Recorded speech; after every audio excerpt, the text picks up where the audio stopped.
What do you think? I think we're dead meat. Real dead meat. You dead meat! Go ahead and laugh, you guys.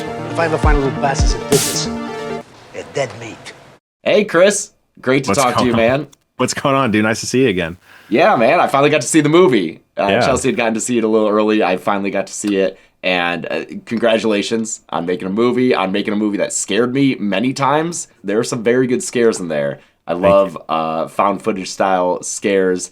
And I wanted to ask you about the change in style that this movie does, because it starts as found footage, and then, I don't know if people going into this know it switches styles, and it's surprising and enjoyable to see. So what drove that decision? I think it was twofold. It was there was a very indie sense of sentimentality to it, of like, how do I get a film made? I don't know how to do that. Let's try to remove as many roadblocks as possible from those early conversations of reaching out to producers. And one of those initial thoughts was like, hey, maybe there's like kind of a way that we can shoot a portion of this movie and be very budgetarily efficient. And in those pitches to some of those early producers, to be able to reach out and say, hey, like, you know, we all kind of, a lot of us indie horror fans, we love the Lake Mungos of the world, the Noroys of the world. Can we make a movie that features that, as well as traditional narrative, as well as found footage? And some of those early conversations were like, hey, you know, we can make like, you know, 20% of this movie for like a really good price, and then save some money for this other portion of the movie. So that's how it kind of started, like trying to remove as many roadblocks as possible from getting a film made, because you're going to encounter thousands of those before you even, you know, get anybody to say yes to a script of yours or provide money. And then it became, once as soon as like some of those conversations started happening, I love the will of getting into a world that is mixed media, because our world is mixed media. I'm talking to you now through Zoom on a podcast. People will listen to it on their phones, or maybe, you know, some other device. We watch YouTube and TikTok. We watch movies in theaters and on streaming. There is no one straight path towards all of our stories. We experience them in so many different ways. And since so much of this movie does involve people who were like in the sort of early years of the internet, and some of those early years of the internet's infancy, and discovering how different stories could be told, in this case through YouTube, I really liked the idea of having cameras that were non-fictional, that the characters are aware of, and then cameras that are fictional, where they don't realize they're being watched.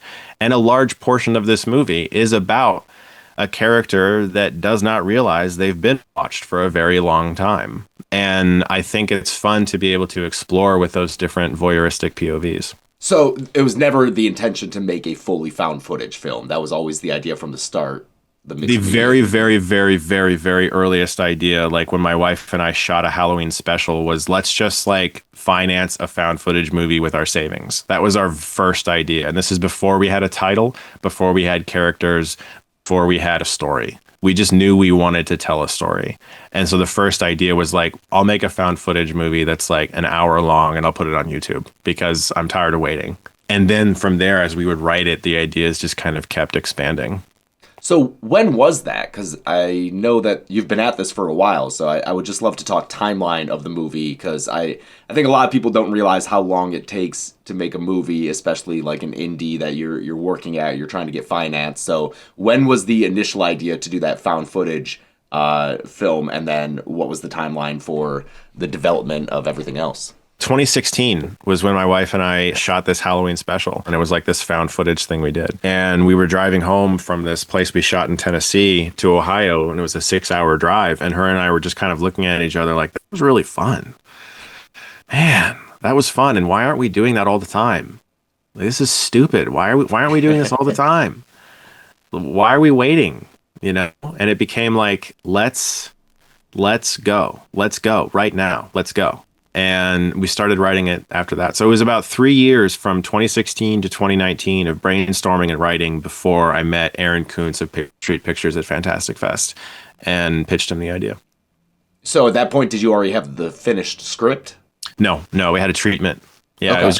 It was like an outline, basic beat sheet kind of thing of like, here's point A to point B, what I would like it to be. Okay, so 3 years of outlining, developing the idea. Then you meet Aaron Kuntz and you get the script written. Did you do that by yourself? Yeah, I wrote the script. My wife has a story credit on it, so her and I would kind of just talk about it a lot. But no, I would write the script. We would basically stay up all night, kind of like on our back porch, and just talk about really weird, creepy ideas. And we'd hear the crickets outside in Ohio, and on those summer nights. And those are some of some of my favorite memories. I bet, man. That sounds lovely. What part of Ohio are you in? Akron, so it's like 45 minutes south of Cleveland. Yeah, up by Erie, right? Yeah. Okay, Close, Black Keys close. territory. That's what I always think of as Black Keys came from Akron. Nice. Yes, they did. Yeah. I mean, I'm from the Detroit area, so Oh, okay. we were nearby. Yeah. Yeah, we got Black Keys and we got LeBron. Oh yeah, I guess that's probably a better touchstone for more people. I'm like, oh yeah, the dad rock band. Okay, so you write the script around 2019, 2020. Yeah. And then nothing big happens at that point, right? Nothing at all. Not a global pandemic. No, it was very scary because I had spent so long in this period of when will I be able to get started, and to get that sort of green light.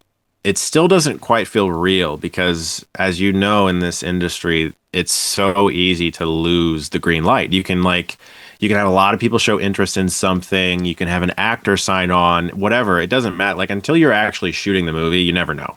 And even then, poor movies like Batgirl disappear, And so when COVID happened, I thought to myself, okay, buddy, that was a good run. We almost did it. Man, that was close. We got super close. But I couldn't even go to a movie theater. Like, movie theaters were closed. I couldn't go to the supermarket. I couldn't do anything. And I had 2 kids that were very young. And so Wow. It was a strange time to kind of wonder, like, will this happen? And I don't know what's going on. And as you know, I know that you guys want to create a lot too, and you are creating, but I know you want to make movies too.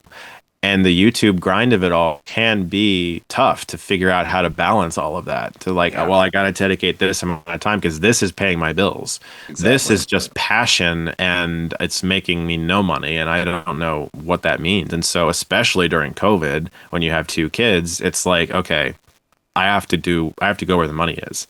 And so, like, YouTube videos were lots of YouTube videos throughout COVID, more so, I think, than usual. But like, always writing the script at night and always thinking about it, because Paper Street gratefully told me, they were like, we're going to keep doing this. And I can't remember if we were doing Skype meetings or if Zoom had begun. Yeah, Zoom, I think, had begun to become more popular during COVID. And so, like, Paper Street was one of the first places to actually get in there and do like really big Zoom meetings and allow us to continue development. Great. That's so nice of them for sticking with you. It makes me think of we got engaged right before the pandemic, and we got a wedding planner, and she stuck with us the entire time and came out the other end and stuck. So it's like when you find those loyal people who are like won't even let a global pandemic stop them from helping you get the thing done. It's so lucky to have those people on your side. Definitely. So as the pandemic winds down, or things start to open back up, when did you shift from, you said, making more YouTube videos because that's what was paying the bills, to a renewed focus on the film? And was this around when Mike Flanagan became involved? No, Mike didn't become officially involved until after we shot. Okay. Yeah, as soon as like it became a little more normal, stuff was opening up a little bit. We had masks and there was social distancing, and people were kind of figuring out like, okay, this is how we're operating. We did shoot all of the Paranormal Paranoids episodes on the camcorder that's right behind me, actually. Yeah, we went out and it was just me and the actors, no crew. And we were just driving around in a van to go to these creepy locations without a film deal, with no distribution guarantee. And we were shooting it all on tape. And so there was definitely an aspect of trust that those actors gave me, because it could have been so creepy to be like, hey guys, do you want to come out into the woods with me? We're gonna film this on tape, and I don't know, it's gonna go somewhere maybe one day. Were they local, or were they flying over from LA or elsewhere? They were all like based. They were from Ohio, but as I discovered after we auditioned, they had moved to like Louisiana and Michigan, and so Like we thought they were all from Ohio, but they were from Ohio. They didn't live here anymore. And so yeah, there was some travel involved with that. Yeah, and so you're running around Ohio, you're shooting with this camcorder with these actors, and you're like, hopefully this will be a thing at some point. Yeah. Yeah, that was the hope is like, can we get, well, just find a way to get a film made in some kind of unorthodox way. And that was how we did it, was we shot all these episodes and we just put them on YouTube without attaching our names to them. We let them live on YouTube for like a year. We let them get views and attention naturally. We shot all of them, like I said, on tape. And so there was this kind of unrefined quality to it that made it feel raw. And then we tried to reach out to outlets, to like places like Bloody Disgusting and stuff, to try to be like, is there any way you guys could do like an article about some of these episodes and like generate some interest? And what we found was amazing, was there were like a lot of people in the YouTube space, specifically in like the unfiction space of like the back rooms and Slender Man, and people who make videos about things that we know is fiction, but we pretend like it's because it's fun. Yeah, and that's the unfiction space. Oh, okay. I've never heard that term. That's great. Yeah. It basically, that's what it means. It's like we know it's fake, but it's fun to pretend like it's not, and like it's a real world. And a lot of those folks were like, ooh, these are really interesting. And it allowed us to generate some buzz. And some of those folks have clips in the movie, just to thank them for doing that. Okay, yeah. I don't really hang out in that space of the horror realm on the internet. I love the backrooms, the stuff I've seen. But so I didn't recognize, I don't think I recognized any of those cameos, but I did notice Spooky Astronauts had a little part in there. And I love her work. Yeah, me too. Emma's great. And so, yeah, we basically generated our own IP. And then we kind of swooped in, and like the articles were like, Chris Stuckmann in Paper Street Pictures has acquired the rights to the Paranormal Paranoids, and we'll tell a story about them. And so like I said, it was trying to find like a back alley way to get into making a movie. And are those videos that you uploaded on YouTube under the Paranormal Paranoids, are those the same videos that appear in the movies, or did you reshoot any of that? Okay. Yeah, those are from those early years. So the scares that are in there, I'm thinking of one early on. I think it's in the prison when there's like a person by a door. Those are all in the videos that are online. And are those still online on that channel? Yes. Okay. Yeah. I'll have to check those out. That's fun. Yeah. Yeah. So all of them will be on the Blu-ray. The Blu-ray will have an entire special features section where you can watch the Paranormal Paranoids YouTube channel. Excellent. And is that Blu-ray already guaranteed? Is there? Oh, yeah. Sure? Oh, okay. No. So there's there's a Kickstarter Blu-ray that's like a multi-disc thing with like commentaries and all kinds of amazing stuff. And then there's a retail Blu-ray. I've already approved all the special features and everything. So, dude, hell yeah, physical media. Yeah. So speaking of Kickstarter, when did that come in? Was that already done by this point, or was that the next step after filming and getting some buzz around these Paranormal Paranoids? It was after shooting the episodes of Paranormal Paranoids, and my DP Andrew Baird and we shot listed everything for the film, and we were ready to go, and we were looking at everything we had to do and becoming incredibly overwhelmed with the amount of money we did not have. Yeah. And it was very, very frightening to think like, there's no way that we can shoot the movie we want to make with what we have right now, which was a fraction of what we were able to raise. And I had never done a Kickstarter. I felt very strange about it. I was afraid of asking for help, but I was also afraid of not being able to fulfill rewards, because I had seen so many Kickstarters and other crowdfunding campaigns really fail in that area of like actually giving their fans what they promised, which is why I'm so glad that we were able to do that. We've already sent out our boxes and people have already have their physical items and stuff. And I did the backer screenings were part of that too. And that was so important that like everyone got what they were promised. Yeah. Cause I don't know if you have a Patreon, do you? I do, but like it's not really active. Okay. Cause we have a Patreon, and like, meeting those rewards, especially on a monthly basis, is difficult sometimes, and a huge source of stress for us, because it's like, wow, these people are really supporting us monetarily. They're literally putting their money where their mouth is and supporting us. And if we can't give them the thing we're promised, like you just feel so bad. So congrats on meeting all those rewards for Kickstarter. Thank you. No, it's been really exciting. But that I started the Kickstarter because it was just a dire realization that we needed more money. Yeah. And was that something you were ever reluctant to do?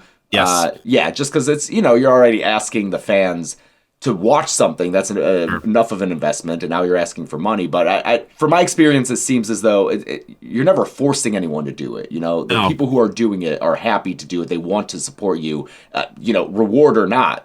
Oftentimes, people are like, I don't even care about the thing that I'm going to get in return. I just want to support you and what you're making. That's right. And the thing that made me finally decide to do it was we came upon this idea of, can we turn the Kickstarter campaign into sort of like a mini film school? And we had a documentarian follow me throughout the whole production, and we had an editor edit BTS videos that went out weekly. They were like 30 to 40 minutes long. The idea was like, what would I want if I was a teenager, or like, a 20 something still trying to get a film off the ground? What would I want someone that I admired, what would I want to see? And it was like, let's lift the veil a little bit. Like, this is what making a film on the indie level really is like. These are the struggles. These are, the sacrifices. And that was really great. And also not much of an investment, really. It's just paying two people, a BTS person and an editor. And it's a digital reward. And so you don't have to like ship that. Yeah. And so that was really great too. And I had a lot of folks at those backer screenings come up to me and say some variation of like, those BTS videos really were like a little film school for me and taught me quite a bit. And so that is when I started to feel a little bit better about starting a Kickstarter. It was like, okay, if we can make this actually feel like an experience, not just like, hey, can we please have some money? Yeah. That what a great ethos and way to approach that. And I think it sounds like it was really helpful for a lot of people. We're running out of time, unfortunately. I wanted to go through more of the timeline of the making of this film. When did you shoot it? Like, what time? What year? This was like summer of 2022. Okay, and that was when you shot all the non-found footage stuff? That's right. Yeah. And then we had our strikes happen that held us up even more. And, it's just been a long road filled with so many delays, but we're done now. You're done. It's out. And you have the backing and vouching of Mike, which is so cool to see, man. Like, I love that he believes in you, believes in this project so much. I remember him talking about this a few years ago, and just like him being really excited about it. So to see it out in theaters with his name on it, with your name on it, it just must be so fulfilling. And so, I don't know, man. Do you feel any sense of, I don't know, almost like a postpartum depression, or like, is any part of you sad that it's over, or are you just happy that it's finally out there for the world to see? Postpartum is a really good way to put it, because it does feel very much like you have this thing that you birthed, and you've been with it for so long, and now it's being sent off to college, and you're like, oh, you're out of the nest. But at the same time, man, I had a conversation with Mike about this week, because he's had a lot of release weeks. Yeah. And this is my first release week. And he was like, look, you're always going to feel a level of stress, but at the end of the day, it's your thing that you are now giving to others. It's gone. It's not yours anymore. Move on. What's the next project? And he was like, that's what I always do. I always say, like, this is part of the process. It's gone now. What's the next project? And focusing on like zeroing in on whatever that is, and just staying in a realm of creativity, because we all love making stuff. And I think we all get excited about making stuff, but there is always that, in our case over the years, it's like, there's that you click publish and the video's live, Mm-hmm. and now it's no longer just you and you were looking at that in your editing space. Now it's everyone else's too. And people will like, and people will dislike, people will love, people will hate. And that's fine. That's valid. The point is, we made something and it's out there, and let's keep going. Let's make more stuff. Hell yeah, man. Congratulations. I can't wait to see what you do next. Do you have something in mind? Are you already doing that next project, or thinking about it, developing it? I very much so am. There's been quite a bit of scripts that have been sent my way that I'm reading through, as well as some things I've written that I'm in various stages of trying to get made. And there's been some movement on one in particular that's more in the action space, actually, that does still have some kind of horror roots. And that one's getting that one's getting some movement, and we'll see what happens. But yeah, it's a really exciting time. Well, thanks, man. And yeah, just keep creating. Thank you, sir. Thank you, sir. All right. Congrats and thanks again for your time, dude. Absolutely, man. Hope you feel better too. Yeah. Thank you. I'll get there. Busy season. All right. See you, Chris. Thank you, man. Hey, man. Good luck. Thank you. You too.